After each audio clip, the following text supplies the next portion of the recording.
കേരളത്തിലുള്ളവർക്ക് എല്ലാവരും നിയമത്തിന് മുമ്പിൽ തുല്യരാണ്. കേരളത്തിൽ മുഖ്യമന്ത്രി നിയമത്തിന് അതീതനാണെന്നാണ് ഇവർ പറയുന്നത്. കേരളത്തിലെ പാർട്ടി നേതൃത്വമോ ഭരണമോ അല്ല കേന്ദ്രത്തിലുള്ളത്. അവിടെ ആരായിരുന്നാലും എത്ര ഉന്നതനായിരുന്നാലും സോണിയാഗാന്ധിക്കും രാഹുൽ ഗാന്ധിക്കും സുപ്രീം കോടതിയുടെ അനുമതിയോടെ നോട്ടീസ് അയക്കാൻ കഴിഞ്ഞിട്ടുണ്ടെങ്കിൽ കേരളത്തിലെ ഏത് രാഷ്ട്രീയ നേതാവിനും അതിൽ നിന്ന് അധികാരം ഉപയോഗിച്ച് രക്ഷപ്പെടാൻ കഴിയുമെന്നുള്ള തെറ്റിദ്ധാരണ വേണ്ട. അഴിമതി ആര് നടത്തിയാലും അവർക്കെതിരായിട്ടുള്ള ശക്തമായ നിലപാട് ഉണ്ടാകുമെന്നുള്ള കാര്യത്തിൽ യാതൊരു സംശയവുമില്ല. പ്രധാനമന്ത്രി ആവർത്തിച്ച് പറയുന്നത് ഈ വർഷം അദ്ദേഹത്തിന്റെ സ്വാതന്ത്ര്യദിന പ്രസംഗത്തിലും അദ്ദേഹം പറഞ്ഞു, അഴിമതിക്കെതിരെ സന്ധിയില്ലാത്ത പോരാട്ടമാണ് ദേശീയ ജനാധിപത്യ സഖ്യം സർക്കാർ നടത്തിക്കൊണ്ടിരിക്കുന്നത്. അത് ഉദ്യോഗസ്ഥ തലത്തിലായാലും രാഷ്ട്രീയ തലത്തിലായാലും അഴിമതി തുടച്ചു നീക്കി ഈ രാജ്യത്ത് വികസനം കൊണ്ടുവരിക എന്നുള്ള രാഷ്ട്രീയ നിലപാടാണ് കേന്ദ്ര സർക്കാരിനുള്ളത്. പ്രിയപ്പെട്ടവരെ, കേരളം വലിയ തോതിലുള്ള പ്രതിസന്ധികളെ നേരിട്ടുകൊണ്ടിരിക്കുകയാണ്. സാമ്പത്തികമായ വലിയ പ്രതിസന്ധിയിലാണ് കേരളം. ആ സാമ്പത്തിക പ്രതിസന്ധിക്ക് ജനങ്ങളുടെ ചോദ്യങ്ങൾക്ക് മറുപടി പറയാൻ വയ്യാതായപ്പോൾ കേന്ദ്രത്തിന്റെ തലയിലിട്ട് രക്ഷപ്പെടാനാണ് ശ്രമിക്കുന്നതെങ്കിൽ ദേശീയ ജനാധിപത്യ സഖ്യം അത് അനുവദിക്കില്ല. കേരളത്തിലെ ഓരോ വീട്ടിലും ചെന്ന് കേന്ദ്ര സർക്കാർ കഴിഞ്ഞ 10 വർഷം കേരളത്തിന് എന്തൊക്കെ ചെയ്തു, ഓരോ പൗരനും എന്തെല്ലാം പ്രയോജനങ്ങൾ കഴിഞ്ഞ 10 വർഷം കൊണ്ടുണ്ടായി എന്നുള്ള കാര്യം വിശദീകരിക്കാനുള്ള ഉത്തരവാദിത്വവും ദേശീയ ജനാധിപത്യ സഖ്യത്തിന്റെ കേരളത്തിലെ പ്രവർത്തകർ നിർവഹിക്കും എന്നുകൂടി സൂചിപ്പിക്കാൻ ഞാൻ ആഗ്രഹിക്കുകയാണ്. ഞാൻ ഒരു കാര്യം കൂടെ പറഞ്ഞുകൊണ്ട് എന്റെ വാക്കുകൾ അവസാനിപ്പിക്കാം. സ്വാഗത പ്രസംഗത്തിൽ ഇവിടെ സൂചിപ്പിച്ചു, അയോധ്യയിലെ ശ്രീരാമക്ഷേത്രത്തിനുള്ള പ്രവർത്തനങ്ങൾ ആരംഭിച്ച കാലത്ത്, ശിലാപൂജകളടക്കം കേരളത്തിൽ നടക്കുന്ന കാലത്ത് കേരളത്തിന്റെ സാമൂഹ്യ മണ്ഡലത്തിൽ അതിനോടുള്ള പ്രതികരണം എന്തായിരുന്നു? എന്നാൽ ഇപ്പോൾ അതിനോടുള്ള ആ പ്രാണപ്രതിഷ്ഠയോടുള്ള പ്രതികരണം എന്താണെന്ന് നിങ്ങൾക്ക് ഓരോരുത്തർക്കും ചിന്തിച്ചാൽ മനസ്സിലാകും. കേരളത്തിലെ എല്ലാ വിഭാഗം ജനങ്ങളും നമ്മൾ ആലോചിക്കേണ്ട ഒരു കാര്യം, 2 മുന്നണികളും LDF മുന്നണി നേരത്തെയും ലീഗിന്റെ സമ്മർദ്ദത്തിന് വഴങ്ങി കോൺഗ്രസ് അവസാനവും ശ്രീരാമക്ഷേത്രത്തിന്റെ പ്രാണപ്രതിഷ്ഠ ചടങ്ങിനെതിരായ നിലപാട് സ്വീകരിച്ചിട്ടും കേരളത്തിലെ പൊതുസമൂഹത്തിൽ നിന്ന് ഒരാളെ പോലും അവരുടെ കൂടെ കിട്ടിയില്ല.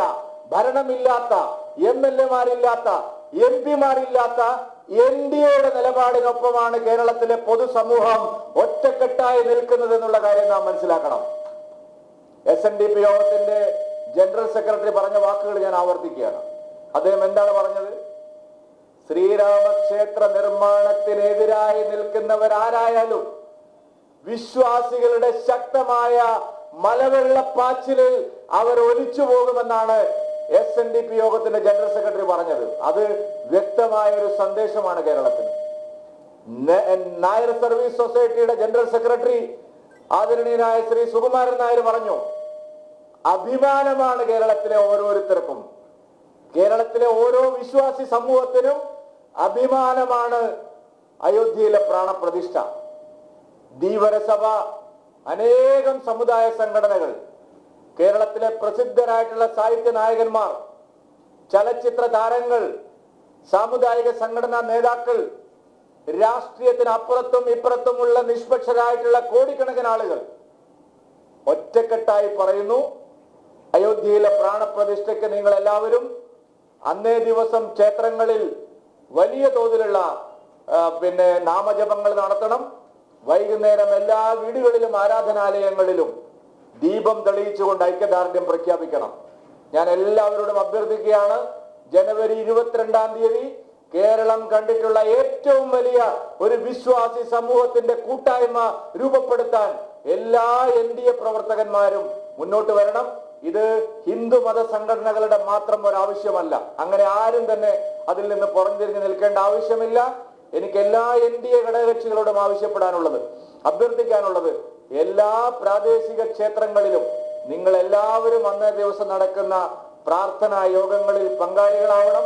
നാമജപ പരിപാടികളിൽ നിങ്ങൾ പങ്കാളികളാവണം. 12 മണി മുതൽ 2 മണി വരെയുള്ള സമയം കേരളത്തിലെ ചെറുതും വലുതുമായിട്ടുള്ള എല്ലാ ക്ഷേത്രങ്ങളിലും ഇത്തരത്തിലുള്ള നാമജപങ്ങൾ നടക്കുകയാണ്. അതിന് എല്ലാ NDA നേതാക്കളുടെയും പിന്തുണ ഉണ്ടാവണം. അവർ നേതൃത്വം നൽകണമെന്ന് ഞാൻ അഭ്യർത്ഥിക്കുകയാണ്. അന്ന് വൈകുന്നേരം കേരളത്തിലെ എല്ലാ വീടുകളിലും, ആരാധനാലയങ്ങളിലും, സ്ഥാപനങ്ങളിലും കേരളം ഇന്നേ വരെ കണ്ടിട്ടില്ലാത്ത, കേരളത്തിന് മുകളിൽ നിന്ന് ഒരു ക്യാമറയിലൂടെ കേരളത്തെ അന്ന് ആ ദൃശ്യങ്ങൾ പതിപ്പിക്കാൻ ശ്രമിച്ചാൽ പാറശാല മുതൽ തലപ്പാടി വരെയുള്ള കേരളത്തിൽ ഒരു ദീപമയമായിട്ട് കേരളത്തെ മാറ്റാൻ വേണ്ടി നമ്മൾ തീരുമാനിച്ചിരിക്കുകയാണ്. അതുകൊണ്ട് നമ്മൾ ആഹ്വാനം ചെയ്യണം, എല്ലാ വീടുകളിലും അന്നേ ദിവസം ഇന്നേ വരെ കേരളം കണ്ടിട്ടില്ലാത്ത തരത്തിലുള്ള ഒരു ഐക്യദാർഢ്യം നമുക്ക് ഉണ്ടാക്കിയെടുക്കാൻ സാധിക്കണം. അതേപോലെ പ്രധാനമന്ത്രി ആഹ്വാനം ചെയ്തിരിക്കുന്ന ഒരു കാര്യമാണ് ക്ഷേത്രങ്ങളും ആരാധനാലയങ്ങളും തീർത്ഥസ്ഥാനങ്ങളും ശുചീകരിക്കാൻ. ഇന്നലെ മുതൽ നമ്മൾ അതിന് തുടക്കമിട്ടു.